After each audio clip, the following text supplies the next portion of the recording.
Buenos días, señores estudiantes, ¿cómo están? Buen día, doctora. Bueno, pues hoy día vamos a tener el debate. Ya saben ustedes cuáles son las reglas, más o menos son 35 minutos cada grupo. Y si a ustedes les parece, pues comencemos. Está todo el grupo, creo que faltan algunos estudiantes todavía por conectarse, pero quiero saber si el primer grupo, el que va a trabajar sobre violencia de género y machismo, está completo.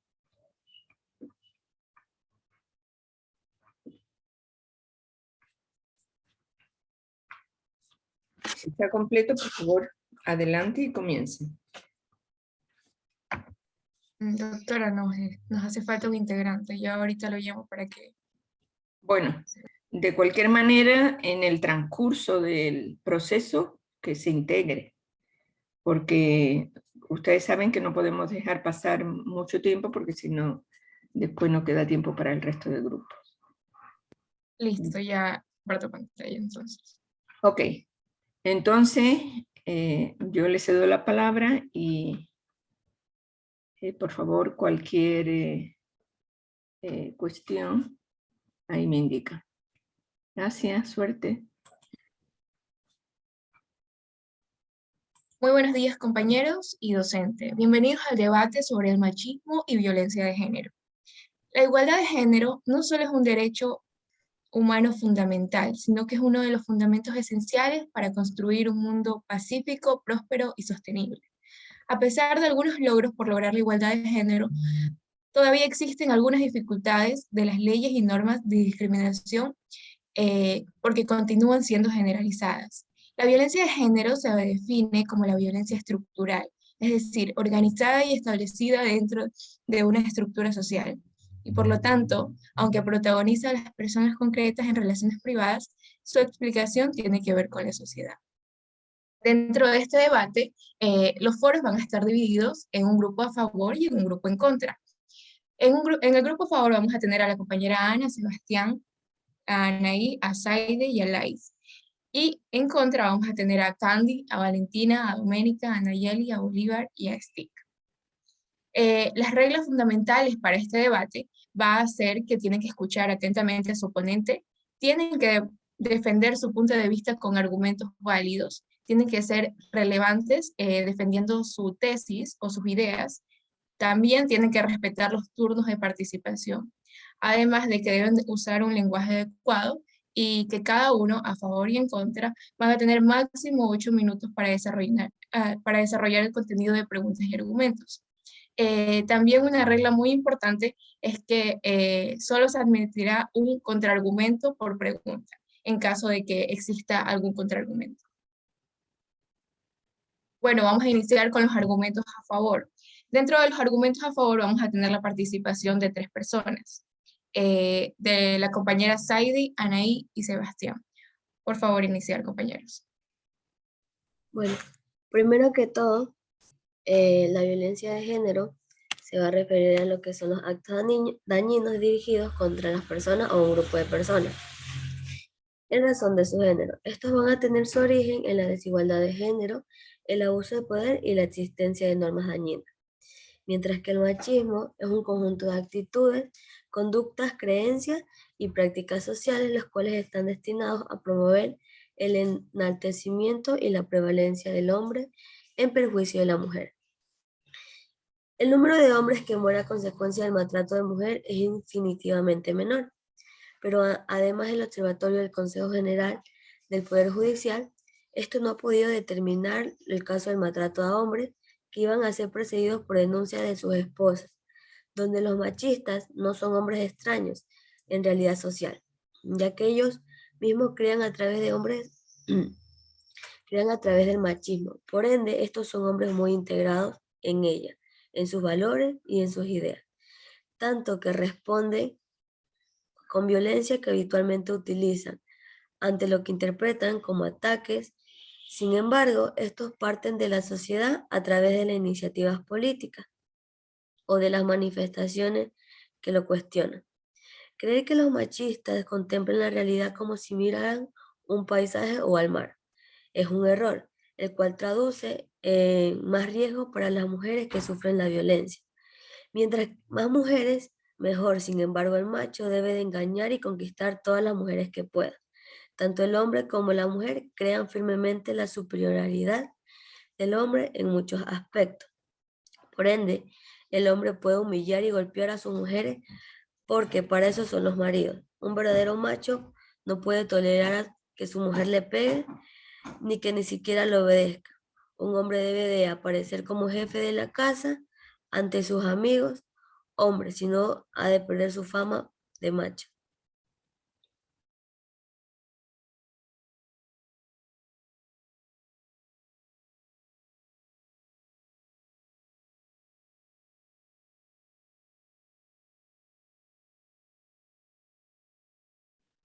Listo, muchas gracias por su participación. Por favor, la siguiente compañera con su argumento a favor.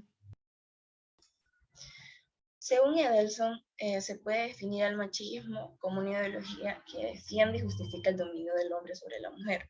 Exalta las cualidades masculinas como agresividad e independencia, mientras estigmatiza las cualidades femeninas como debilidad, dependencia y sumisión.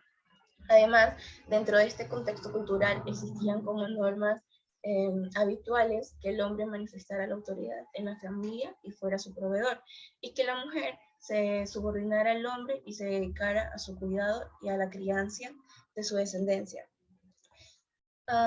Las transgresiones a estas normas podían generar discriminación y violencia hacia las personas involucradas para establecerse el orden conforme a la ideología dominante e incluso podían trascender al ámbito judicial.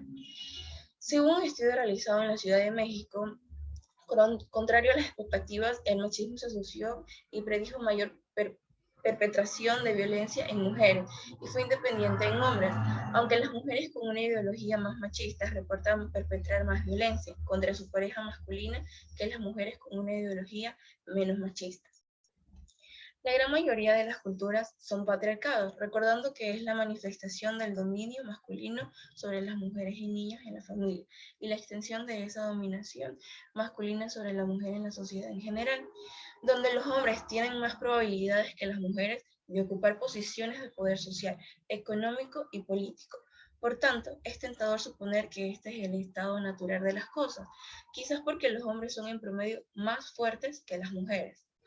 La construcción social del género es en realidad un sistema de poder que no solo divide a hombres y mujeres en masculinos y femeninos, sino que típicamente también los coloca a los hombres y su masculinidad por encima de las mujeres. Opera para valorar más aquellas instituciones y prácticas dominadas por hombres y representantes de rasgos y estilos masculinos. Gracias, compañera. Escuchemos el último argumento a favor. Bien, por parte de Gina Messick-Smythe, pues editora de la revista británica, ella manifiesta que el sexismo normalizado en la sociedad suele encontrarse en muchos aspectos de la vida, inclusive de la vida diaria. La educación, por ejemplo, a menudo se ha traído una atención particular, un trato de sesgo de género. Es que es nuestra propia sociedad que a menudo alienta a los estudiantes varones a tomar clases de ciencia, tecnología, ingeniería y matemáticas, mientras que a las mujeres se las considera impertinentes para ellas. E inclusive la propia sociedad, tanto de una parte como de la otra, suele ver esto de una manera correcta y se dirige a guiarlas hacia una profesión más feminizada. Y ahora tienden a considerarse problemas generalizados. Además, en muchas partes del mundo, a las mujeres se les prohíbe, se les desalienta a asistir a la escuela. Y gran parte de ellas están de acuerdo, si se les pregunta, están de acuerdo a todas aquellas decisiones. Y todo por motivo de creencias. Ahora, se ha considerado que el sexismo contribuye también al machismo y que de ello contribuye a la violencia contra las mujeres. Y es que este tipo de violencia, ya sea sexual o física, se considera como tal un problema mundial. Y no solo del hombre, sino también de ambas partes. Lo cual es dado ante los ojos como una idea normalizada de que los hombres tienen derecho a disciplinar a las mujeres. Y también la idea de que las mujeres a menudo alientan a la violencia. Y que con frecuencia se atribuye inclusive a la misma ropa atractiva. Sin embargo, todo esto se va a basar en puntos de vista, de cierto modo, sea la cultura, religiones, costumbres, etc. Diversas acciones serán o no catalogadas como machistas y tomando nuevamente la idea que en cierta parte se lo considera normal e inclusive aceptado por la parte afectada, en donde ya no es afectada. Resumiendo todo, es una forma de perspectiva quitando el hecho de que el machismo violento hacia los demás.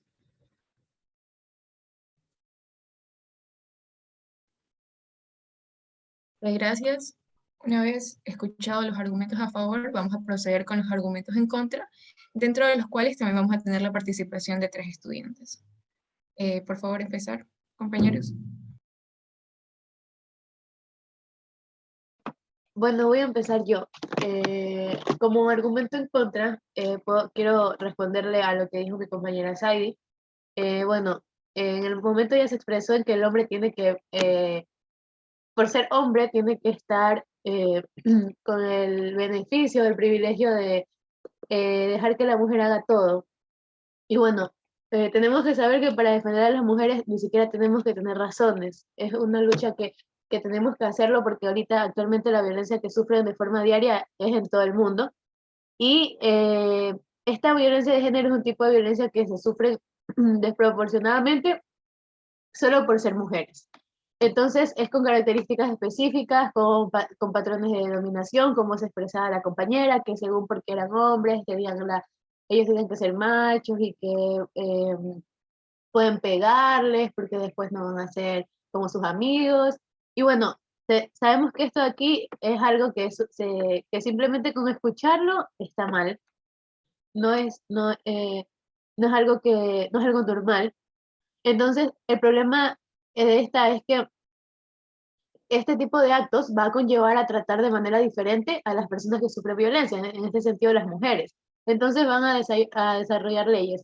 Y el simple hecho de que existan leyes para violencia de género, o sea, para mujeres, ya queremos, ya nos damos cuenta que hay necesidad, o sea, hay necesidad de contar con leyes específicas para enfrentar violencia. Entonces, desde ahí nos damos cuenta que está mal esto, que no es algo normal eh, este pensamiento, no sé cómo llamarlo, de superioridad ante una persona solo por su género, es decir, por ser mujer, eh, que por tener el hecho de haber nacido en un lugar, por haber nacido hombre, uno tenga que no hacer nada simplemente porque la mujer es la que nació según para eso. Entonces, dicen que existen leyes que tratan de acabar con esta violencia, pero sin embargo estas leyes se quedan en el papel, es decir, que no las cumplen, o sea, no se cumplen físicamente y por eso actualmente hasta el día, o sea, hasta la actualidad existe aún violencia de género o discriminación o superioridad de parte de los hombres contra nosotras las mujeres. Entonces, creo que o sea, estoy en contra de lo que expresó la compañera debido a eso, porque desde el primer momento en el que ella dice que simplemente por ser hombre tiene que pegarle o tiene que hacer un tipo de violencia, está súper mal su opinión. Gracias. Gracias por su aportación, compañera. Seguimos con el siguiente participante, el compañero Bueno, Bolívar. bueno, apoyando a las ideas de la compañera Doménica, yo creo que se puede considerar que el machismo en la actualidad, a diferencia del pasado, se ve un poco menos. Sin embargo, puede que esto no sea realmente cierto, ya que aunque no lo podamos percibir, en muchas ocasiones sí está presente, por lo que es de aquí donde aparece el término micromachismo, el cual consiste en aquellas sutiles o imperceptibles acciones que tratan de dar a entender un poder o superioridad, entre comillas, que tienen los hombres en comparación con las mujeres. Puede que estos comportamientos no supongan una intención de ofender o de mala voluntad, sino que son, por decirlo de alguna manera, ideas que se han incorporado en la mente de las personas. Es decir, que son acciones que se consideran normales frente a la sociedad actual. Entre uno de los ejemplos de micromachismo que considero que es importante recalcar, se encuentra la relación que ponen a una mujer con ser madre versus tener una carrera profesional. Podemos ver que incluso llega a comenzar desde lo que es una entrevista de trabajo, ya que es muy común preguntar a las mujeres acerca de su decisión personal de ser madres y convertir su respuesta en un factor de decisión clave para su contratación. Incluso dentro de las mismas empresas se puede evidenciar que los puestos de dirección están ocupados más por hombres que por las mujeres, lo que en muchas ocasiones ocurre debido a que subestiman al género femenino pensando que no van a poder soportar la presión que podría llegar a ejercer dichos puestos. Y bueno, así podría seguir mencionando varios ejemplos de micromachismo más, como el que consideran que un hombre es el mejor de los padres, ayudando a cambiar los pañales a su hijo, que le dé el biberón o lo duerma. Mientras que cuando la mujer lo hace, simplemente lo ven como su responsabilidad, cuando esta responsabilidad en realidad les pertenece a ambos. Muchas de estas acciones, o mejor dicho, críticas de micromachismo, incluso pueden llegar a provocar, sin darnos cuenta, daño a la salud mental de las mujeres, provocando que se sientan menos valientes, con fatiga, puede provocar sentimientos de incapacidad, de impotencia, baja autoestima. Y bueno, en conclusión, puede llegar a generar un estado depresivo e irritable que podría ir aumentando con el tiempo. Así que el micromachismo también podría ser considerado un tipo de violencia. Gracias, compañero. Escuchemos el último argumento en contra.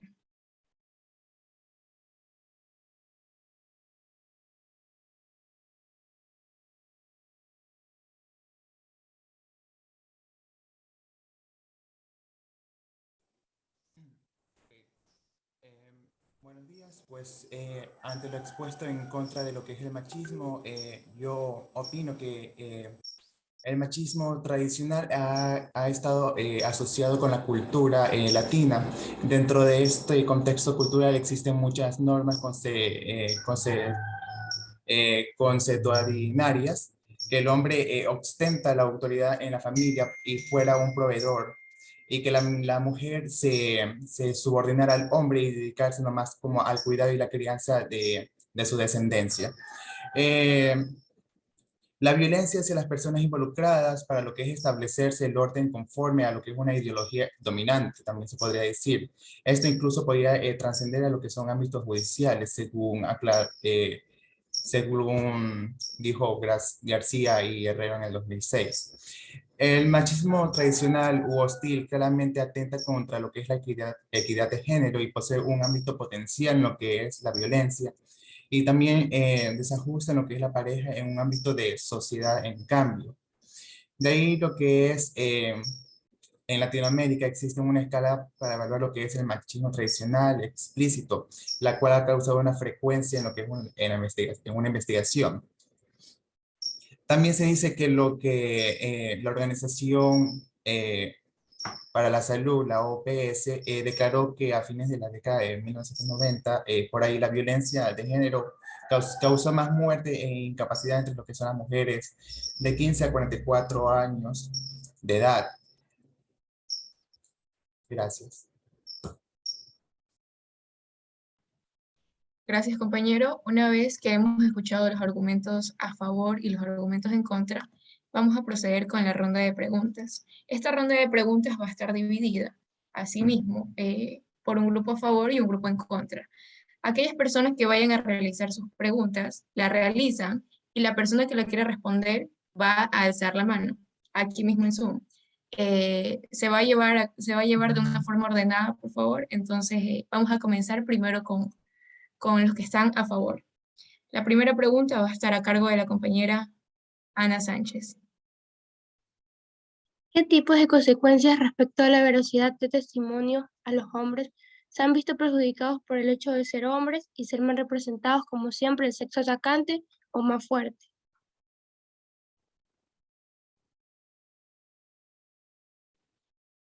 La compañera Candy va a responder su pregunta. Adelante, Candy. Buen día, respondiendo. La ley es discriminatoria. Las amenazas y las coacciones son un delito cuando las comete un hombre y una falta cuando las comete una mujer. Por otro lado, la ley no ha contado con suficiente diálogo y debate social. Se ha elaborado a toda prisa y sin rigor. No es bueno que no haya un consenso en materia de los malos tratos. La ley ha sufrido críticas desde todos los ámbitos, tanto social, sociedad civil, expertos, juristas, administraciones autonómicas grupos parlamentarios, instituciones y medios de comunicación. Se puede mejorar la ley sin que la protección de las mujeres maltratadas se vea disminuida. Eso como respuesta en contra. Gracias, compañera. Vamos con la segunda pregunta a favor, a cargo de la compañera Lais Barcia. Bueno, a lo largo de la historia hemos visto que el hombre ha sido el que dirige y el que manda, y la mujer está en sujeción al esposo, y siempre ha funcionado de esta manera. Pero ya que el cambio en esta actualidad va a hacer que entre en consecuencias negativas. En el ámbito biológico sabemos que la testosterona es la hormona sexual más importante en el hombre, y así va a aumentar su capacidad física, haciendo el varón el más fuerte de la familia, y por lo cual tiene que tener un gran lugar y poder superior en la sociedad. ¿No creen que todos estos conflictos de igualdad de género solo van a alterar a la sociedad perjudicándola?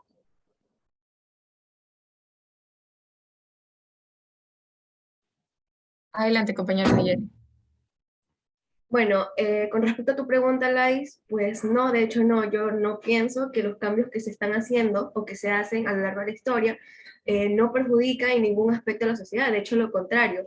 Pero, pues, ¿qué te diré? No, lamentablemente, con mucha frecuencia se ha creído que la prepotencia masculina y la subordinación femenina forman parte de lo que supuestamente es lo normal, lo que se supone que es natural.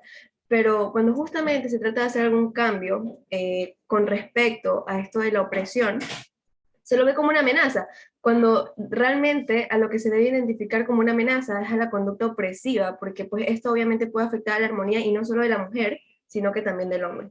De hecho, muchas personas piensan que el estar defendiendo los derechos de la mujer lo que hacen es perjudicar al hombre, pero no, de hecho esto no es así, esto lo dicen muchas veces sin comprender que la discriminación y la división de ambos sexos dentro de los roles que son estereotipados es un problema para ambos porque obviamente pues esto va a producir un desfase de las relaciones humanas.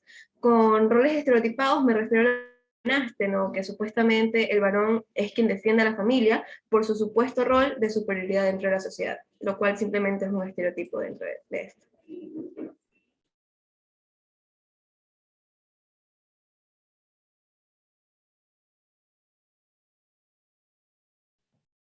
Gracias, compañera.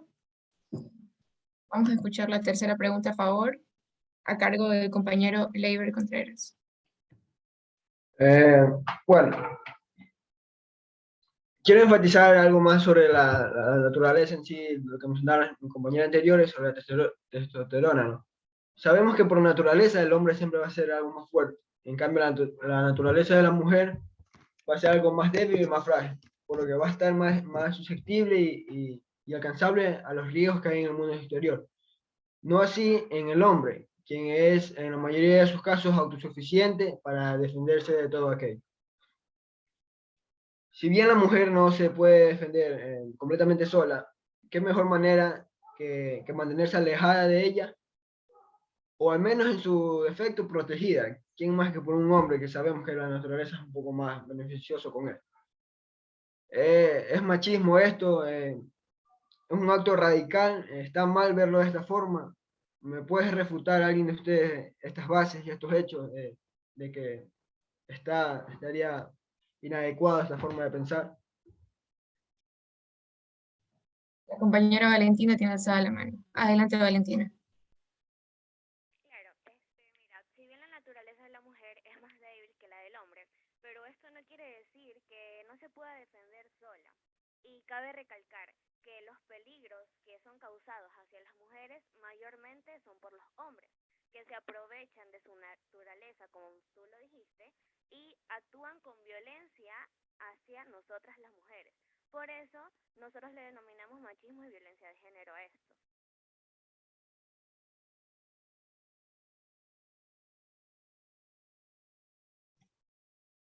Bien, quiero contraargumentar, Fernando. Adelante, compañero. Si bien las mujeres van a encontrarse con peligros, ¿no? Como tú dices, Valentina, la mayoría de los casos van a ser hombres. Un hombre no sale a la calle fijamente a buscar a una mujer para poder, no sé, robarle o atacar, sino que va a encontrarse de una manera indiscriminatoria para encontrar a una víctima en la calle. Por ejemplo, supongamos en el acto de un robo, encontró a un hombre en la calle, en un lugar deseable, y será quien va a atacar. Entonces, no concuerdo.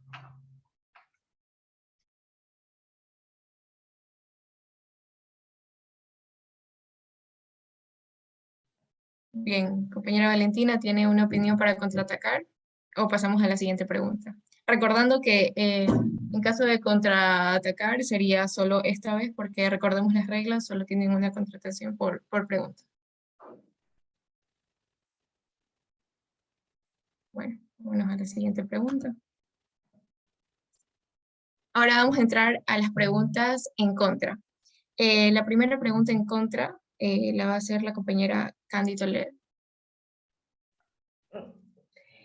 ¿Cree usted correcto cómo se maneja la ley ante la violencia de género? ¿Alguien que responda a esto?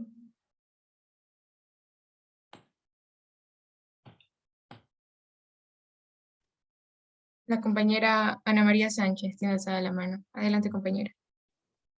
El número de hombres que muere a consecuencia del maltrato a la mujer es infinitivamente menor, pero además, el Observatorio de CGPG no ha podido determinar los casos de maltrato a hombres que no han sido presididos por denuncia de sus esposas. Es un elemento no contemplado, pero va a empezar a estudiarse a sí mismo el número de mujeres que cometen crímenes contra sus compañeros.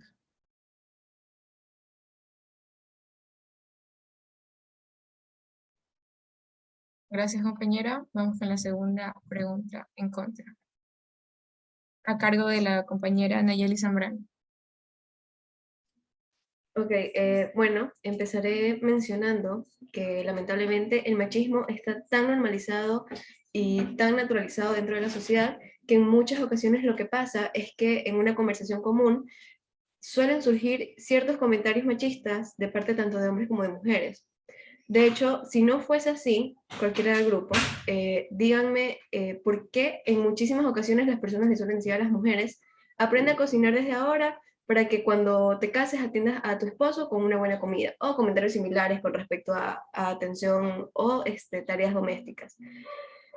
Porque hay que admitir que justamente no es tan común que a los hombres, o algunas veces han escuchado ustedes, que a los hombres le digan en un aspecto serio, aprende a cocinar para que en un futuro atiendas a tu esposa y le hagas una buena comida. Esto no pasa muy seguido, o es muy raro escucharlo, de hecho, porque cuando un varón hace tareas domésticas, lo que hacen es verlo como algo extraordinario, como algo wow para felicitar, cuando se supone que no debe ser así, pero cuando una mujer lo hace, lo dejan ver como si fuese su deber.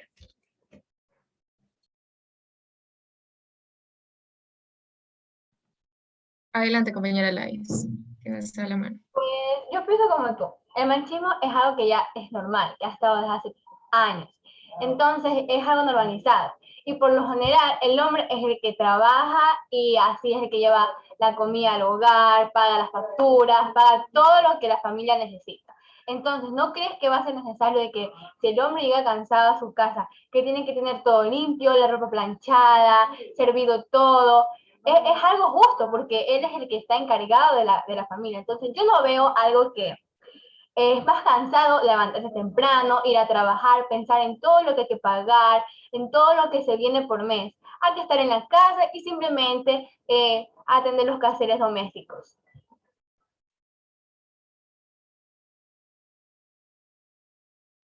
Tenemos un contraargumento de la compañera Nayeli.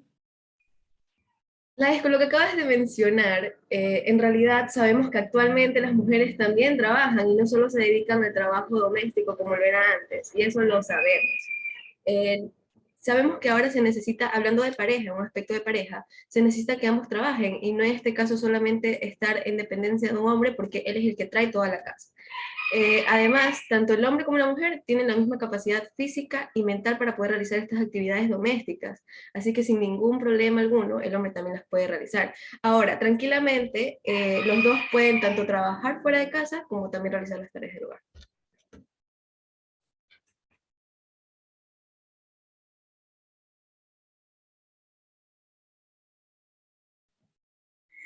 Bueno, listo, vámonos a la última pregunta.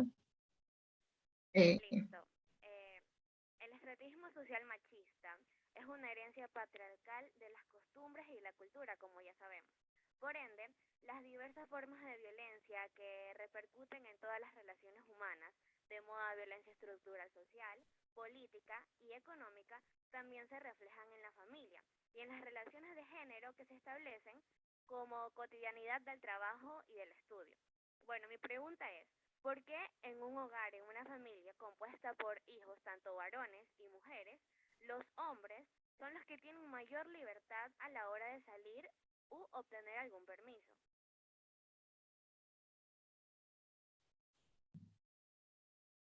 Compañero Leiber, tiene alzada la mano.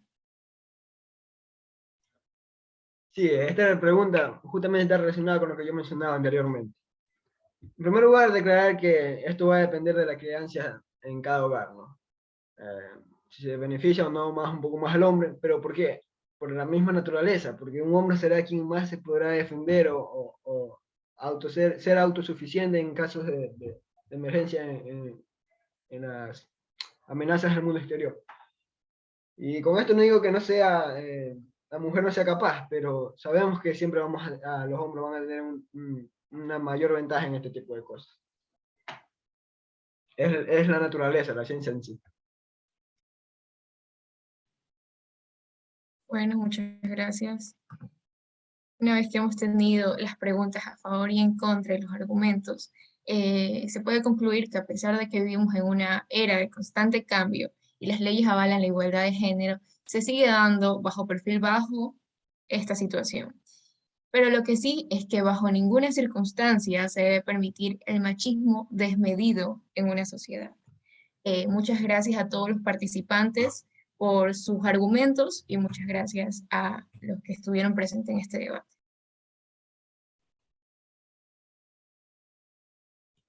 Bueno, gracias al grupo 1. Vamos a comenzar. Estuvieron en tiempo, con el tiempo correcto. Entonces, vamos a comenzar con el grupo 2.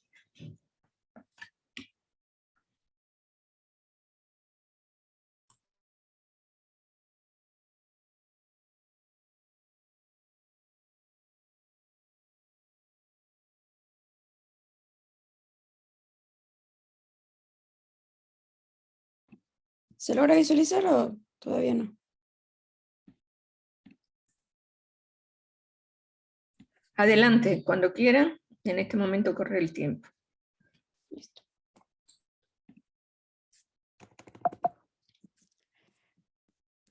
Muy buenos días con todos, doctora Joaquina Gil y compañeros. Somos el grupo número 2 en este día de debates controversiales. Nos toca debatir sobre el tema de matrimonio igualitario y dentro de este tema la adopción de hijos. Vamos a comenzar presentando a cada uno de los grupos participantes e intervencionistas en el día de hoy. Con el grupo a favor tenemos a los compañeros Valerie Lor, Antonella Pivaque, Xiomara Vallejo, Jonathan Alarcón, Magda Presichi e Irene Moreira, que estarán defendiendo la postura a favor del matrimonio igualitario y la adopción de hijos entre estos a lo largo de todo el debate.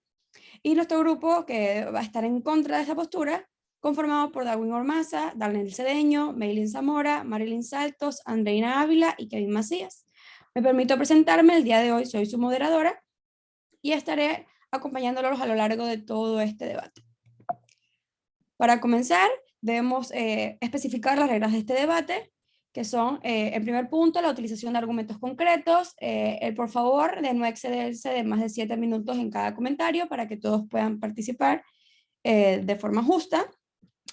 No van a estar permitidos en este debate ni los gritos ni los insultos, tampoco se va a permitir la interrupción a los compañeros. Por favor, centrarse en el tema específico del cual estamos hablando y es de suma importancia respetar las opiniones de todos, estén o no de acuerdo con las suyas propias. Vamos a comenzar entonces. Vamos a dar una pequeña introducción a este tema.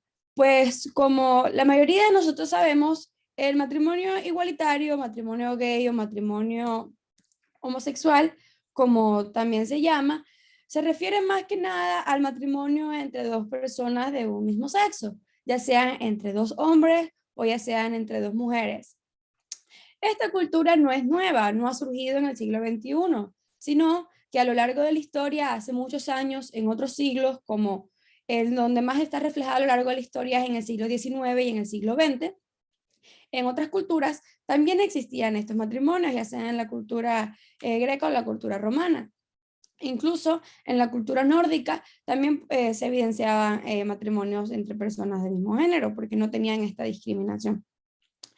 Pero al final de lo que fue el siglo XX y con el desarrollo exponencial que tuvo la religión cristiano-católica, esta cultura se fue desvaneciendo y fue desapareciendo, creando un conflicto entre las personas que estaban a favor y las personas que estaban en contra de él mismo. En el debate del día de hoy vamos a estar encausados en determinar por qué las personas están a favor, por qué las personas están en contra, y vamos a intentar esclarecer a qué postura deberíamos dirigirnos. Continuamos con el debate. Vamos a empezar, por favor, con las ponencias que estén a favor. Los compañeros que deseen hablar, por favor. Bueno, empezando en primera instancia con lo que son las ponencias a favor, es necesario mencionar que todos tenemos en sí lo que son los mismos derechos. No obstante, en gran parte del mundo existe lo que se conoce lo que es la homofobia, que es el término utilizado hacia personas las cuales rechazan a a las personas homosexuales, obviamente. De modo que han existido o existen tanto lo que son casos de apedreo o golpizas hacia dichas personas, lo cual de cierto modo puede provocar hasta la muerte de las mismas, sin importar el hecho de que la ley pueda sancionar dichas agresiones. De modo que a día de hoy siguen existiendo este tipo de sucesos en todo el mundo. También esta misma discriminación puede existir en lo que es el matrimonio, ¿no? Al igual que también en empleos, políticas o bien en la vida propia, en la vida cotidiana propiamente dicha, ¿no? También, según la ley del matrimonio, establece que es la unión formal que tiene por fundamento la ayuda y el socorro mutuo, en la que los contrayentes quedan jurídicamente vinculados a establecer y continuar una comunidad de vida, la cual no dice que sea necesario que sea entre personas heterosexuales, de modo que permite el matrimonio en personas homosexuales sin quitarle el valor a dicho matrimonio, ¿no? También sin quitarle, de cierto modo, los derechos a nadie, debido a que todas las personas poseen los mismos derechos. Asimismo, el negar el matrimonio a las personas homosexuales, de cierto modo, vendría a ser o vendría a provocar lo que es la discriminación, manteniendo lo que es la marginación social que ha sufrido en lo que sean diferentes épocas de la historia. Finalmente, es necesario permitirle el acceso a dicho matrimonio a estas personas para que así puedan disfrutar tanto de lo que son algunos beneficios al igual que prestaciones, especialmente el tipo asistencial que hoy día se atribuye injustamente solo a las parejas heterosexuales. Gracias. Muchas gracias, compañero, por su argumento. ¿Es alguien más que desee aportar su ponencia a favor? Ahora, hablando un poco sobre lo que es la adopción con las parejas homosexuales, el derecho a tener una familia no tiene... Se le oye muy poquito, por favor, si puede subir el volumen de su audio. Ahí. Ok, como les comentaba respecto a lo que es la adopción, el derecho a tener una familia no tiene género. No es un derecho de exclusividad para personas heterosexuales. La familia y su estructura ha ido evolucionando con el tiempo. Y hoy en día existen múltiples tipos de ellas. La tolerancia y el respeto hacia lo que es la diversidad van a hacer que los pueblos libres de desigualdad y discriminación. La adopción es un derecho de especial importancia para los niños, las niñas y adolescentes que buscan tener en la sociedad un espacio, así como también para las personas que tienen una orientación sexual distinta a lo que es la heterosexualidad. Muchas gracias, compañera. ¿Alguien más que quiera ofrecer su postura a favor de este tema tan controversial? Sí, yo compañera, pues tratándose más a fondo de este tema de la adopción, pues también podemos decir pues que la orientación sexual o identidad de género no es una condición determinante para definir la idoneidad de las personas para adoptar. Por lo contrario, pues debe estudiarse cada caso concreto en favor de garantizar que la adopción responda al interés superior del menor, teniendo en cuenta las características de cada individuo y de cada potencial, o sea, de la familia adoptante. De esta manera debemos dejar en claro que la sociedad ha evolucionado, que ya no es la misma que existió hace varios años. Las políticas públicas, las necesidades y derechos han cambiado y con ellos debe cambiar también el pensamiento humano. La tolerancia y el respeto son factores indispensables para el pleno desarrollo de una sociedad equitativa, solidaria, en donde se garanticen los derechos de todas las personas sin que nadie sea discriminado por su orientación sexual, su religión, su filiación política o identidad cultural. Muchas gracias, compañera. Ya hemos escuchado las ponencias a favor. Ahora los compañeros que están en contra van a tener la oportunidad de exponer también sus ideas y argumentos. ¿Alguien que desee comenzar, por favor? Sí, compañero, yo comienzo. Le escuchamos. Buenos días. Primero que nada, las ponencias en contra. Como sabemos, el matrimonio igualitario es uno de los temas de los cuales en la actualidad es sumamente cuestionado, lo que se debe primordialmente a diversos argumentos que tienen que atacar a la misma, tales como el que de este va en contra con la naturaleza o bien con el de la palabra de Dios, o como aquellos que mencionan que el de que las personas del mismo sexo se casen perdería el valor del propio matrimonio. No obstante, el que las personas del mismo sexo contraigan matrimonio puede de cierto modo generar diversas problemáticas a lo mismo, pues en países los cuales no se tenga un breve conocimiento de este, provoca de cierto modo que estos se vean marginados frente a la sociedad. Permitir el matrimonio gay alteraría el orden de la naturaleza de la familia. Jamás podrá igualarse una familia con padre y madre integrada, o un hombre y una mujer, que una familia con alguien que no está seguro de su sexualidad y que pretenda hacer lo contrario a lo que es. Gracias.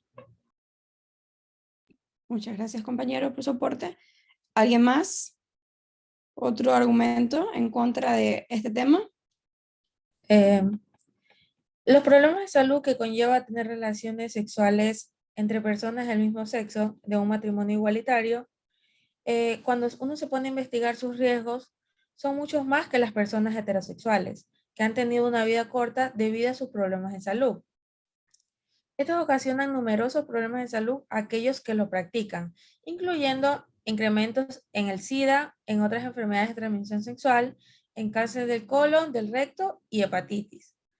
De acuerdo al Centro de Control de Enfermedades, más del 80% de todos los casos de SIDA transmitidos sexualmente han sido por contacto sexual entre dos hombres, más aún los hombres gay y bisexuales, representando más del 60% de todos los casos de sífilis. Pero hay que ser sinceros, ninguno de los heterosexuales estuviera si no fuera por la procreación de un hombre y una mujer. Y a pesar de eso no tiene mucho fundamento. Me mantengo y me da pena como el ser humano va a ser causante de su propia destrucción, no en 40 ni en 50 años. Pero si esto sigue teniendo más influencia en el mundo, ¿qué pasaría con nosotros? Muy buen aporte de la compañera, nos hace reflexionar, nos hace pensar. ¿Alguien más que quisiera exponer sus ideas? Bueno, sí, respecto a lo que es la tematización de lo que puede ser un objeto, un menor adoptado por este tipo de parejas, el niño crece sintiendo lo que es una familia homoparental, verá que su realidad va a estar distorsionada, ya que en el 90% de los casos, sus amigos serán de hijos de familias heterosexuales. El menor puede ser objeto de lo que es de burla, rechazo o insultos, creándose un enorme impacto en su normalidad. El perjuicio puede ser tanto por lo que es la homofobia y la estigmatización, que da lugar a lo que es la discriminación de los niños acerca de su orientación sexual de sus padres, restringiendo lo que es la capacidad de la formación de amistades. Muchas gracias, compañeros. Recogiendo un poco todos los temas que han hablado antes de entrar al tema de pregunta, pues el matrimonio igualitario, para conocimiento de todos, solamente es legal en 31 países del mundo. Solamente 31 países reconocen que se casen o que tengan legalmente casados dos personas del mismo sexo. Y son la misma cantidad de países que avalan o que permiten la adopción homoparental, que es como se conoce a la adopción de un hijo por parte de parejas que comparten el mismo sexo. Como pudimos darnos cuenta en estas ponencias, el matrimonio igualitario, el desacorde, está muy ligado con lo que sería a la religión y a lo que serían las enfermedades, mientras las personas que están de acuerdo están muy ligadas a lo que es la abogación de los derechos de todas las personas. Una vez aclarados y dados estos puntos, vamos a pasar a la ronda de preguntas. Vamos a comenzar con la primera pregunta del equipo que está a favor. Vamos a ir intercalando las preguntas para que no sea monótono, sino que haya una interacción igualitaria de ambas partes. ¿Quién desea hacer la primera pregunta?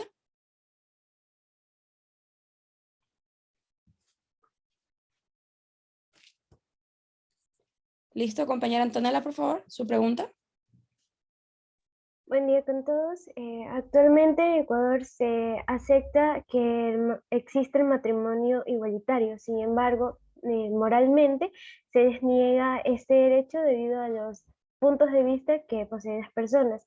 De acuerdo a este contexto, ¿considera usted que dicha ley está basada en la discriminación y debería ser excluida al vulnerar los derechos de igualdad, al igual que el concepto moral?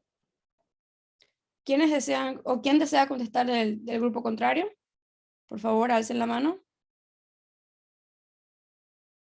Ok, la compañera Maylin, por favor. ¿Puede darle respuesta a la pregunta a su compañera? Bueno, yo considero que si se estableció el matrimonio igualitario en el Ecuador, pues significa que el gobierno respeta las decisiones y derechos de las personas. Sin embargo, en un infante es diferente, ya que ellos no pueden tomar sus propias decisiones y por naturaleza y por derecho, ellos necesitan de un padre y una madre para su desarrollo integral como persona hasta que ellos puedan decidir por ellos mismos. Y pues, en mi opinión, pues creo que sí debería seguir siendo excluida esta ley.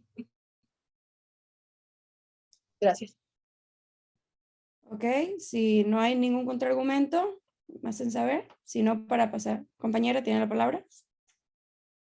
Pues bien, en cuanto a usted menciona, yo considero que tanto un matrimonio entre hombres y mujeres como un matrimonio entre personas del mismo género pueden tener los mismos ideales y valores que son necesarios para darle una adecuada crianza a un niño, puesto que en su infancia no son conscientes de qué preferencia poseen.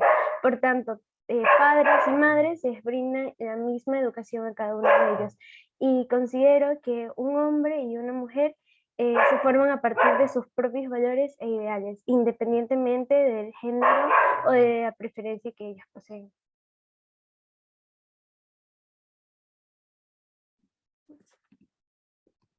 Muchas gracias por la intervención. ¿Alguien del grupo en contra que quiera realizar su pregunta para ir haciéndolo escalonadamente?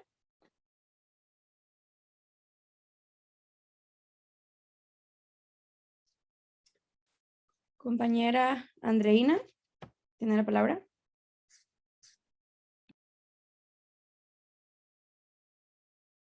Sí se escucha, buenos días. Mi pregunta sería en contra y esta noticia. Dentro de un matrimonio igualitario que busca formar una familia con hijos, se corre un riesgo importante, dado que los niños repiten aquello que ven en sus hogares. Si diariamente son testigos de la unión de dos personas de un mismo sexo, ¿cómo se asegura que no influirá en la decisión de su sexualidad, ni va a distorsionar las ideologías de la concepción humana en el futuro, asegurando que es una decisión de él y no de lo que vio en su hogar? Muy bien, del grupo que está a favor, ¿quién desearía contestar la pregunta? A mí me gustaría contestar la pregunta, pero no me sale la opción para levantar ahorita la mano. Ok, ¿Podrían darme el paso? ¿Tiene la palabra? Ok. Para la mayoría de las personas, la orientación sexual surge a principios de la adolescencia sin ninguna experiencia sexual previa. Si bien podemos elegir actuar de acuerdo con nuestros sentimientos, los psicólogos no consideran la orientación sexual una elección consciente que pueda cambiarse voluntariamente. Con esto, quiero hacer hincapié en que la posibilidad de tener padres homosexuales o con determinada orientación sexual no impulsa a que sus hijos tengan la misma que ellos, pues las personas no eligen por quién se sienten atraídas, y esto no podría cambiarse ni con terapias, tratamientos o persuasión. Sin embargo, lo que sí puede suceder es que sus deseos y atracciones cambien a lo largo del tiempo, de forma natural. Ahora bien, bajo su razonamiento y fundamentando mi respuesta, me pregunto entonces, ¿por qué existen personas pertenecientes con orientación sexual gay criadas por padres heterosexuales, si se supone que los niños en este caso siguen el ejemplo de sus padres? Ok, compañera, ¿va a querer responder y contraargumentar la pregunta que ha lanzado su compañera? Adelante. Bueno, personas homosexuales que son hijos de padres heterosexuales generalmente mantienen una comunicación distante con sus padres o tienen el temor a mostrar su orientación sexual. Y esto se debe a que desde pequeños fueron testigos de que la constitución de una familia está dada por dos figuras, una materna y otra paterna. Es aquello que se les fue inculcado y aquello que vieron durante toda su vida. Por ello saben que es algo anormal dentro de su núcleo familiar. Por lo tanto, el ambiente y las circunstancias en las que crezca un niño sí van a influir en sus pensamientos. En una pareja homosexual, prácticamente el niño verá algo normal de algo que es biológicamente incompatible. Y digo que es biológicamente incompatible porque para la biología y para la ciencia, la formación de una familia se da por la concepción de una mujer y de un hombre, no de dos hombres ni de dos mujeres. Muchas gracias. Para continuar con este debate, ¿alguien que quiera exponer su pregunta a favor?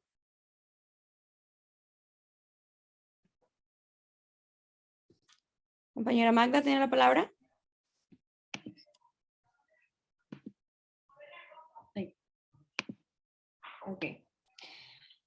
Bueno, en referencia a lo que se ha expuesto en una de las ponencias anteriormente mencionadas, si usted considera a la homosexualidad como una enfermedad, incluso puntualiza que los hijos de parejas homosexuales serían víctimas de agresión, tomando en consideración que su enfoque se limita en cómo ven las personas a los homosexuales, más no como el hecho de que ellos también son personas.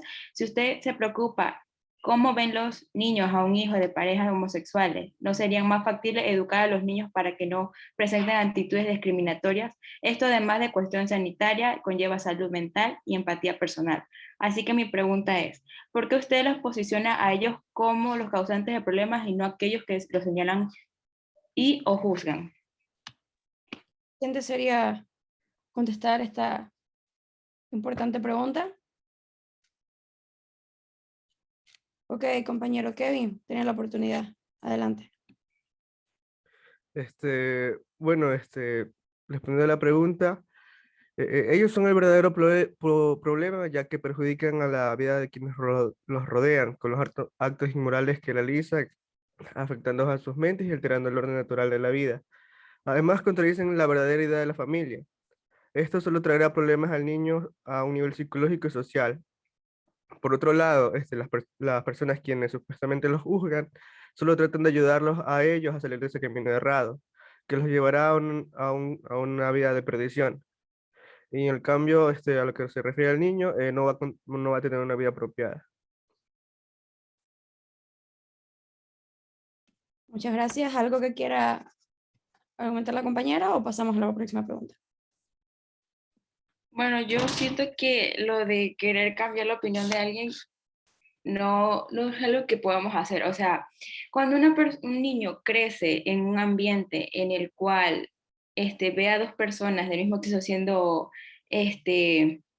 pareja no quiere decir que sea totalmente distinto, sino va a ser lo mismo. Los padres te inculcan, te dicen, está bien tener una pareja del mismo sexo, también está bien tener pero una pareja que sea de otro sexo distinto al tuyo. Entonces no siento que querer cambiar la opinión de alguien es bueno, sino enseñarle que las dos cosas están bien de ver, no querer cambiar su opinión. Muchas gracias, compañera. Continuamos con este debate. ¿Alguien que tenga la pregunta en contra? La siguiente pregunta en contra, por favor. Compañera Valerie, por favor.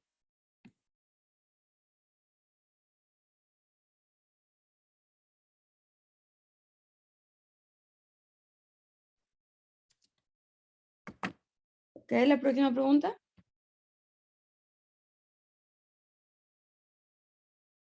Jennifer, yo tengo la pregunta a favor.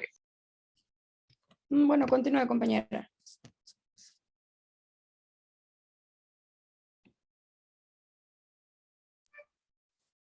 Las medidas de prevención en las prácticas sexuales de riesgo son iguales para todo el mundo, ya que sus probabilidades de contagio son iguales. ¿No considera que es discriminatorio hablar de los homosexuales como grupo de riesgo de transmisión del VIH? ¿Y no es denigrante considerar este aspecto como una traba para evitar que adopten niños? Cuando se conoce que se transmite a partir de relaciones sexuales, acción que no es natural o normal entre una relación de padres e hijos. ¿Alguien que desee contestar? Ok, compañera Andreina, adelante. Respondiendo a su pregunta, no se está discriminando a este grupo de personas, pero lo que sí estamos haciendo es conciencia de que la propagación del VIH es un problema de salud pública y de interés común, independientemente de si es una pareja homosexual o no. La pregunta es, ¿por qué se introducen en dicha problemática a este grupo? Bueno, la respuesta es porque es por la falta de cuidados o medidas de prevención contra enfermedades de transmisión sexual. Muchas veces el uso de preservativos se ve como un método más anticonceptivo y se enfoca menos en la prevención de enfermedades, por lo que las parejas homosexuales, al no tener una posibilidad de concepción, omiten cualquier tipo de protección. Además que por el tabú que existe de los matrimonios igualitarios todavía, no se evidencian campañas o programas que busquen darles información. Por otro lado, la adopción es un tema que siempre se ha tratado con mucho rigor, donde se debe cumplir ciertos requisitos de salud, de economía, sociales, y el padecer VIH solo reduce la garantía de que el niño reciba los cuidados y las atenciones necesarias. Se hace hincapié en matrimonios igualitarios por eso mismo de que el índice de padecimiento es alto. Pero hay que recalcar que es una condición prácticamente para todos. Y por último, aclarar que la ponencia que mencionó la compañera no habla de transmisión sexual de padres a hijos, sino que se encamina a efectos colaterales que la enfermedad conlleva dentro de lo que sería el círculo familiar. Muchas gracias. ¿Va a querer contraargumentar, compañera Valerie? Listo, adelante, tiene la palabra. Aunque no se evidencian campañas o programas que busquen darles información respecto a la protección dentro de las relaciones sexuales, se conoce que ahora se puede llegar a acceder a información con mucha facilidad. Recordando que en Internet, a día de hoy, hasta hay videos instructivos sobre la educación sexual. Por lo tanto, la debida aplicación de esta protección, más que todo, depende de la responsabilidad de la persona respecto a su propia salud. A día de hoy existen tratamientos que permiten que las personas que padecen de VIH puedan lograr llevar una vida normal sin repercusiones dentro de sus actividades cotidianas o incluso salud. De hecho, existen también videos sobre testimonios de estas personas y su rutina diaria. Como el desarrollo de segundas enfermedades sería un efecto colateral respecto a su salud, pero es muy poco común. Por lo tanto, sería muy rara vez que se podrían denotar estos efectos colaterales que la enfermedad podría llevar en lo que es el círculo familiar. Muchas gracias. Ahora sí, continuamos con las preguntas en contra. Por favor, los compañeros que tienen estas preguntas. La compañera Meili, adelante.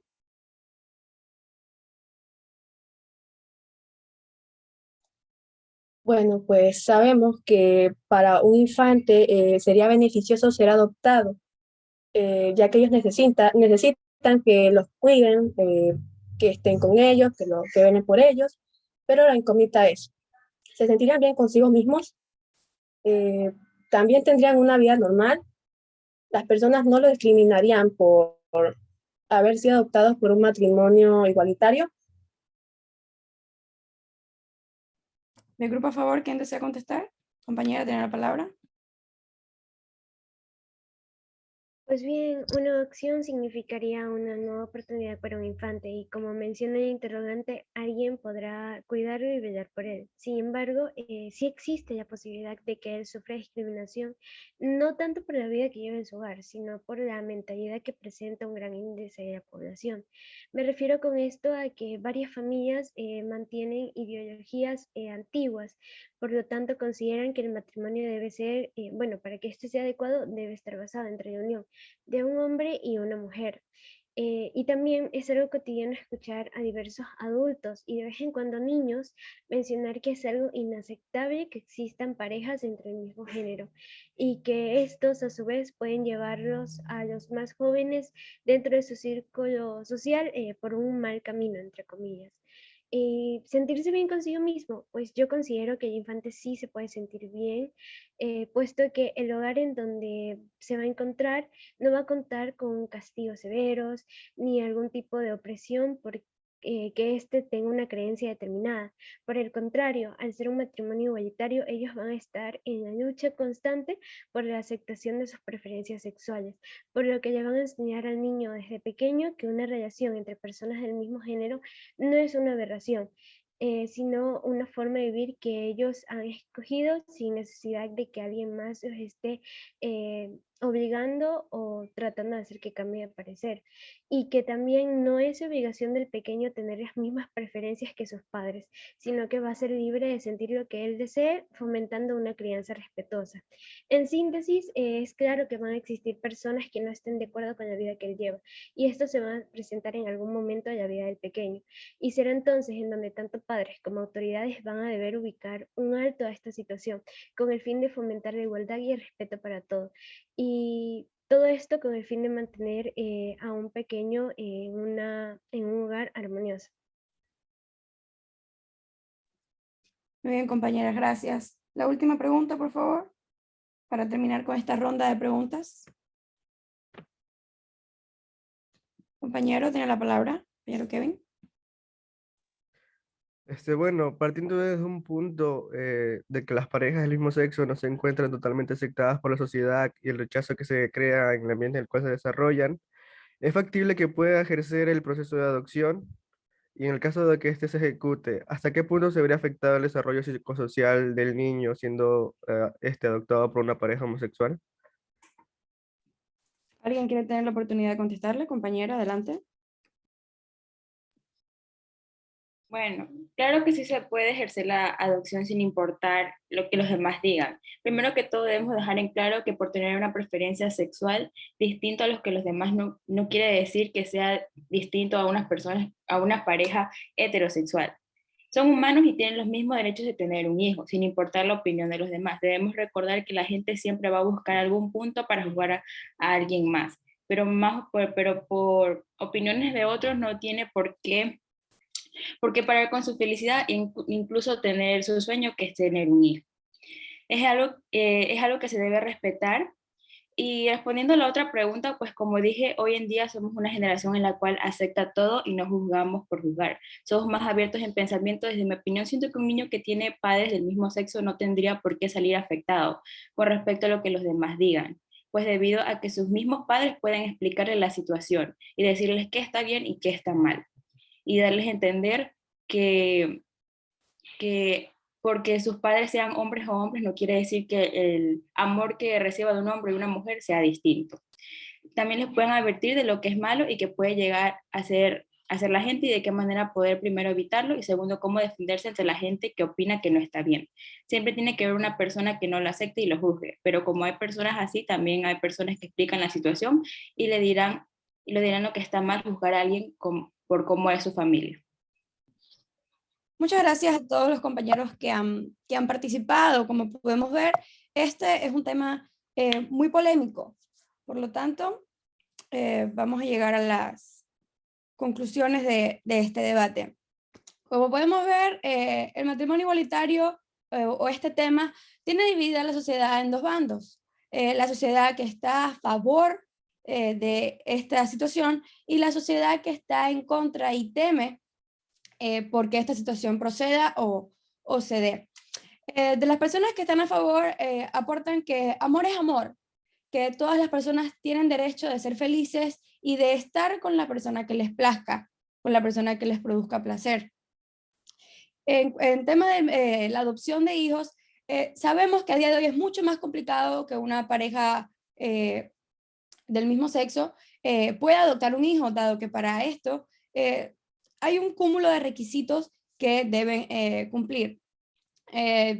Con respecto a esto, muchas políticas aplican y muchas políticas preguntan que por qué esas mismas personas que se preocupan porque la familia esté bien, porque la familia esté conformada como María, José y Jesús, no se preocupan por esos niños que están en los orfanatos y que no tienen familia, y por qué no permiten que personas, aunque sean del mismo sexo, tengan esta familia.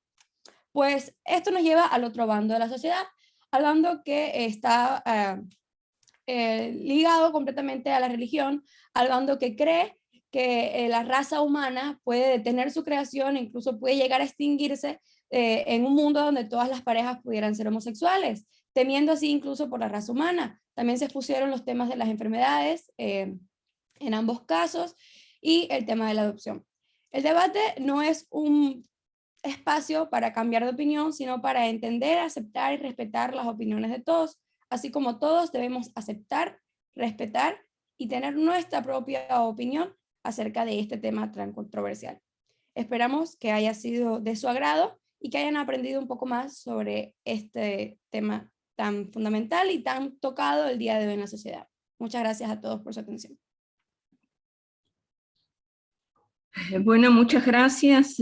Muy bien, el grupo 2. Están en tiempo también. Les falta un minuto para cumplir el tiempo previsto. Y vamos a pasar al grupo 3.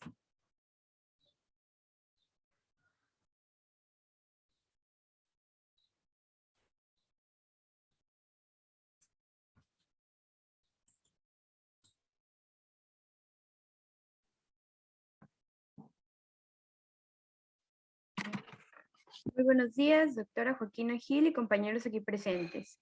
En esta mañana vamos a debatir sobre un tema que ha tenido muchas críticas y muchas conversaciones a lo largo de los años y en diferentes países. Un aborto es un procedimiento para interrumpir un embarazo. Conseguir la despenalización de ha sido un tema de discusión que ha sido criticado desde hace muchos años atrás. Con esto se da inicio al debate acerca de la despenalización del aborto por violación en menores de 15 años. Para esto presentaremos a nuestros compañeros. Los participantes a favor son Mateo Vaca, Kevin Marcillo, Ana Alcíbar, Jimena Verde Soto, Anthony Moya y Gisela Aguilar. Y los participantes en contra son Angélica Hidalgo, Alan Orrala, María Isurieta, Ariana Marcillo, Steven Arroyo y Génesis Mendoza.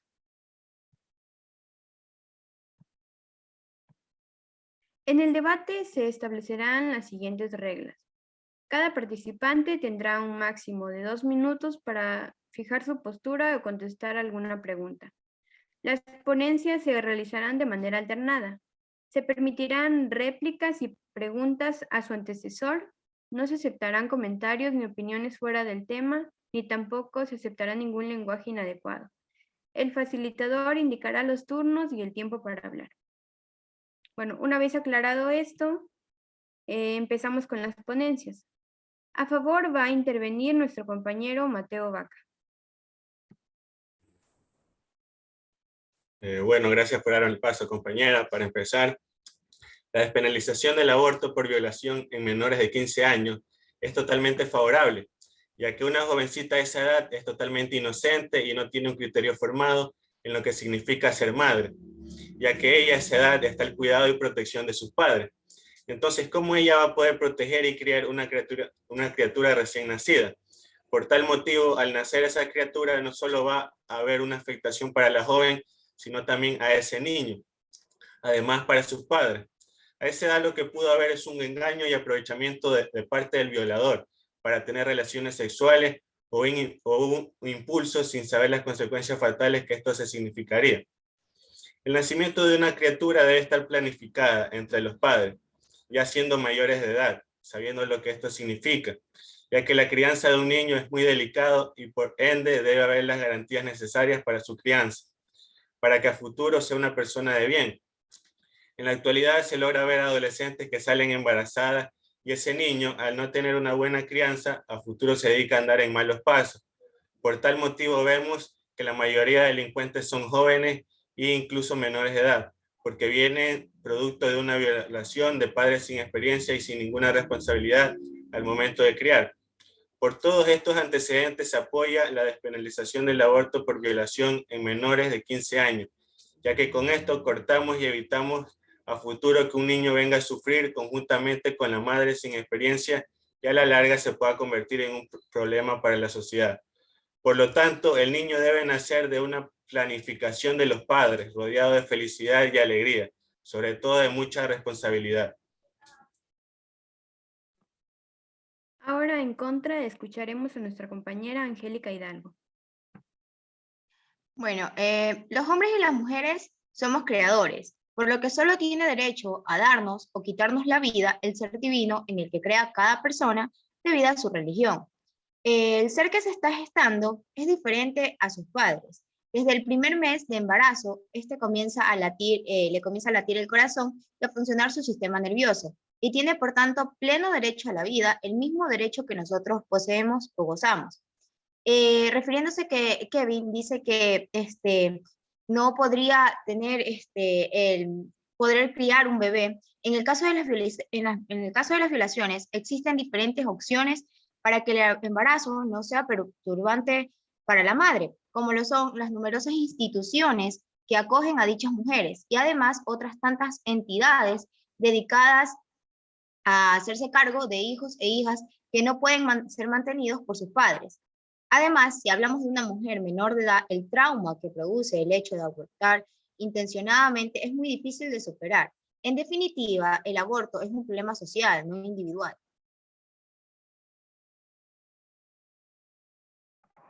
A favor escucharemos a nuestro compañero Kevin Marcillo. El embarazo a causa de una violación genera una comprensible reacción de compasión por la mujer y su posible decisión de interrumpir la gestación para no vivir un embarazo producto de una situación tan traumática y para no hacerse cargo de por vida del hijo o hija de un violador.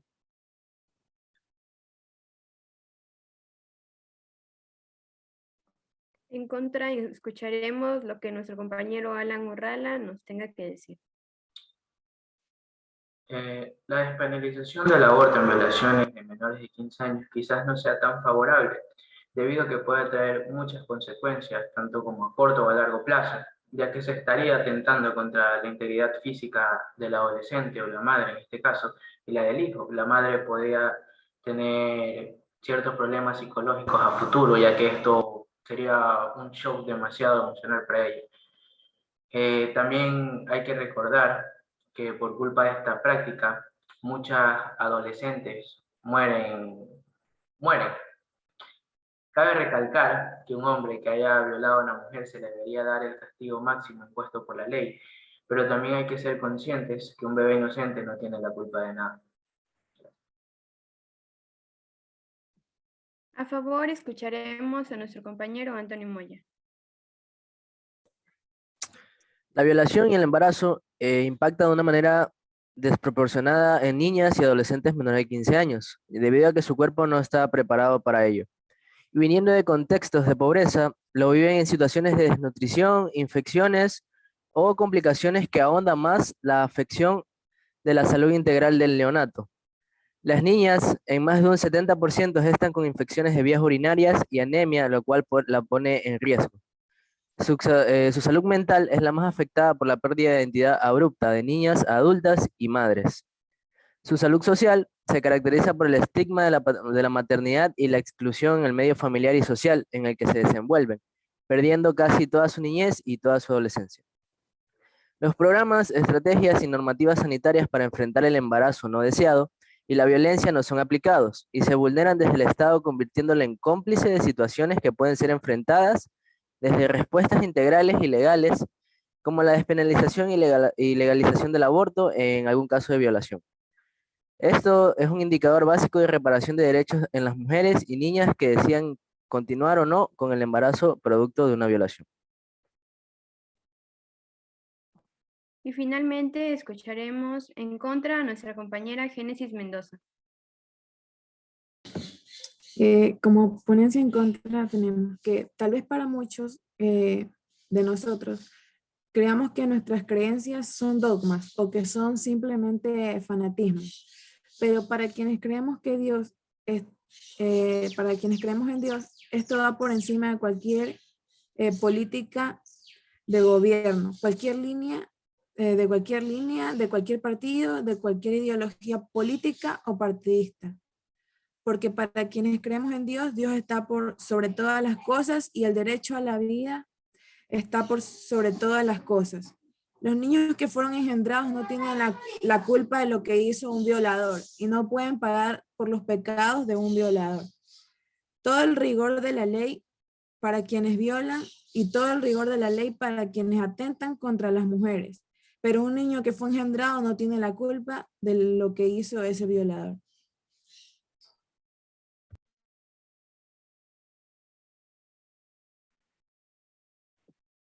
Bueno, una vez finalizado el espacio de ponencias y después de haber escuchado lo que nuestros compañeros nos quieren decir, ya sea a favor o en contra, pasaremos al grupo de preguntas. Esas preguntas, para mantener el orden, se establecieron anteriormente, pero les damos paso a cada compañero que quiera responderla.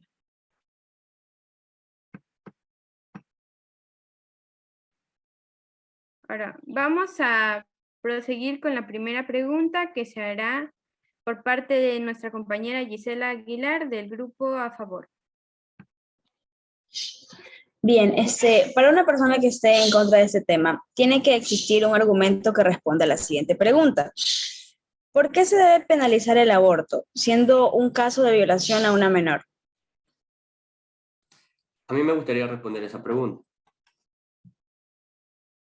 Una respuesta sencilla sería por el hecho a la vida. No es justo que un ser inocente sea el que sufra las consecuencias. Y como estudiantes de medicina en un futuro médico buscaremos prevalecer la vida y el aborto va en contra los principios de la moral dominante y contra los postulados de la ética médica.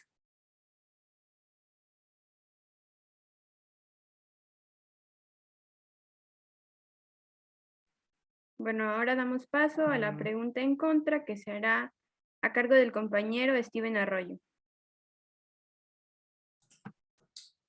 Bien, ¿por qué se está de acuerdo con que se despenalice el aborto? Bien, yo responderé esa pregunta.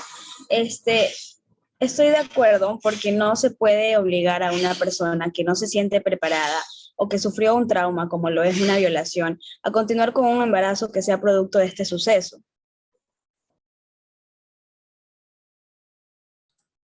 Bien, en base a tu respuesta tengo una contrapregunta. Entonces, ¿estaría de acuerdo con quitarle la oportunidad de vivir a alguien? O más bien quitarle la oportunidad de nacer y ser en un futuro un gran médico o un ingeniero o una persona que aporte o cambie al mundo. No estarían quitándole la vida a alguien. Según la RAE, de hecho, abortar es interrumpir de forma natural o provocada el desarrollo del feto durante el embarazo. Quizás se le quita la oportunidad de nacer, pero no se le quita la paz, la inocencia o los sueños de una niña que sufrió un hecho que la puede traumar de por vida. Entonces eso quiere decir que un bebé es un impedimento para ser feliz o lograr los sueños que tenga. No, no se trata de que una persona sea infeliz o no pueda cumplir sus metas teniendo un bebé. Se puede, sí, si se desea, pero estamos hablando de la violación de una menor de 15 años. Un embarazo no deseado seguramente. Entonces, nadie merece pasar por eso, ni niñas, ni adolescentes, ni mujeres adultas.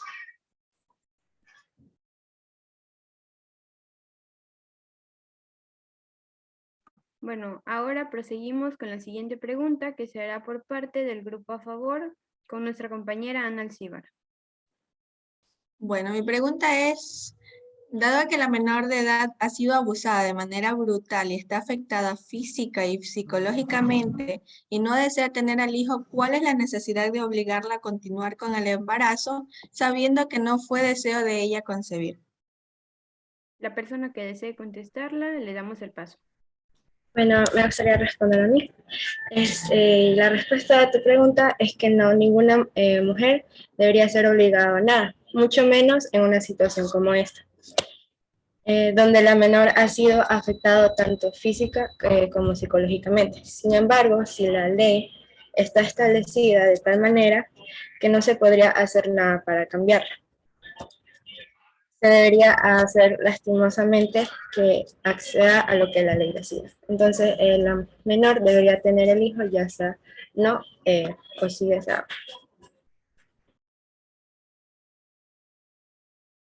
Ahora proseguiremos con la siguiente pregunta que se hará por parte del grupo en contra con nuestra compañera María Isurieta. Bueno, entonces, a base de las ponencias a favor que han hablado mis compañeros con anterioridad y acerca de las preguntas que se han hecho hasta el momento, entonces, ¿el aborto sería una solución para las violaciones? Respondiendo a tu pregunta, María, se podría decir que no. Sin embargo, la despenalización del aborto no soluciona la violencia sexual y el abuso a miles de mujeres y niñas. Penalizar con cárcel a las mujeres que deciden abortar tampoco soluciona la violencia sexual. La violencia de género es un problema más amplio que responde a relaciones desiguales de poder fomentadas por el machismo. Las organizaciones de mujeres, derechos humanos, expertas, académicas no proponen el aborto como solución a la violencia sexual. Ellas explican que todas las mujeres pueden ser víctimas de una violación, pero son las mujeres pobres quienes ponen en riesgo su vida realizándose abortos inseguros o se ven obligadas a llevar al término un embarazo no deseado que va a profundizar el círculo de pobreza en las que están atrapadas. También el Comité de los Derechos del Niño de Naciones Unidas, en su informe de octubre del 2017, recomendó al Estado ecuatoriano algo similar. Se debe garantizar que las niñas tengan acceso a servicios de salud sexual y reproductiva, incluyendo el aborto terapéutico, y se considere la despenalización del aborto, prestando especial atención a la edad de la niña embarazada y a los casos de incesto y violencia sexual. Finalizando con la última pregunta por parte del grupo a favor, le damos paso a nuestra compañera Jimena Verdesoto. Bien, mi pregunta es, ¿no sería mejor legalizar el aborto para así poder evitar los riesgos de esos abortos clandestinos o para que las mujeres más pobres no estén en inferioridad de condiciones respecto a las mujeres de clase social alta que sí pueden ir a abortar al extranjero? A mí me gustaría responder esa pregunta. Bueno, con respecto a lo que acabas de decir, en primer lugar, debe saberse que incluso en los países con legislación muy permisiva sobre el aborto clandestino sigue existiendo, por miles de razones muy fáciles de comprender y que creo que la mayoría conocemos, como es el adulterio con consecuencias no deseadas. También la necesidad de ocultar un embarazo para mantener cierta posición social, entre otras situaciones. En cualquier caso, las circunstancias exteriores que rodean al aborto pueden poner en peligro tanto la vida de la madre como la del hijo. Pero el aborto de mujeres ricas o pobres, se haga clandestinamente o bajo la protección del Estado, se practique sin medios o con la más sofisticada tecnología, es siempre el mismo crimen contra la vida de un inocente e indefenso, y esta acción nunca se podrá justificar.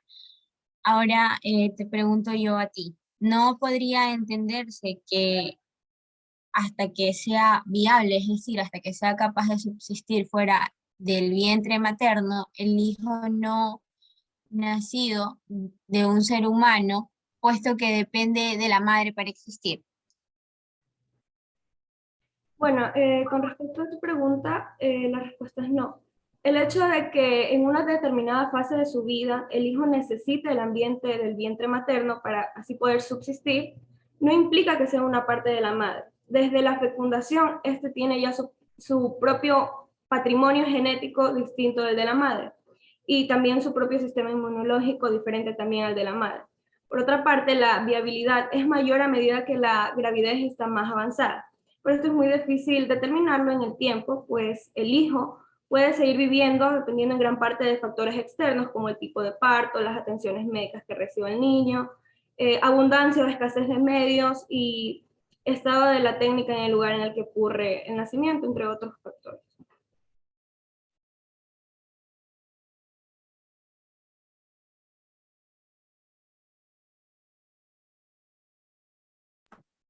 Bueno, para finalizar con este debate se puede concluir que el acceso al aborto es uno de los temas más controvertidos en todo el mundo y el acalorado debate que genera está empañado por la desinformación sobre las verdaderas repercusiones de restringir el acceso a este servicio en casos de violación.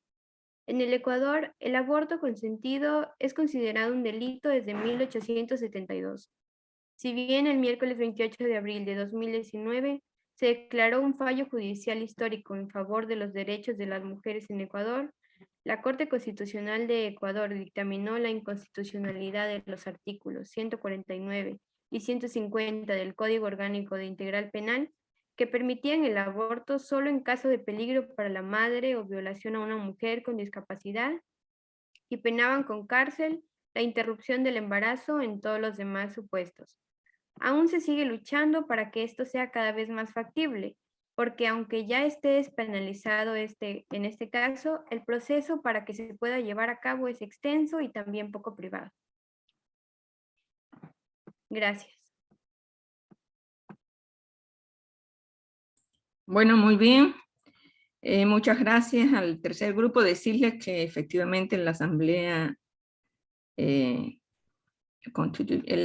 del Ecuador, en este momento, pues está debatiendo lo que quiere decir el tema, o sea, el aborto en otras circunstancias que no sean solo violación. Bueno, señores, hemos revisado estos tres temas que son bastante polémicos y esperemos que su investigación, prácticamente pues el adentrarse en estos temas, pues les haya ayudado a comprenderlos mejor y a fortalecer o adoptar una actitud hacia ellos. Vamos a terminar hoy día la clase, no sin decirle que ya esta tarde pues tendrán el tema de la investigación, o sea, la tarea como investigación de estos temas de violencia de género, la tendrán subida al aula para que ustedes vayan preparándose y mandando pues la investigación hasta la fecha que vamos a indicar. Decirles que el jueves vamos a tratar el último tema de la clase del año, de la materia, que tiene que ver con buenas prácticas en los servicios de salud. Entonces, por hoy día pues hemos terminado y nos veríamos el próximo jueves. Por favor, sí, les invito a todos a que estén presentes para poder avanzar en este último tema y que sea más fácil su comprensión de vistas al examen que ya se aproxima. Muchísimas gracias y hasta el jueves. A ver, ¿alguien? Doctora, una pregunta. Dígame. Se supone que tenemos pendiente también unas exposiciones que usted sorteó los temas. Eso ya sería para empezar la próxima semana. Eso sería la próxima semana, sí. Precisamente eso es lo que le decía. Vamos a subir, no alcancé a subir el fin de semana, vamos a subir el día de hoy. Pero básicamente ustedes ya sabían sus temas, entonces prosigan organizando e investigando esos temas para poder exponer pues, en la próxima semana. Gracias.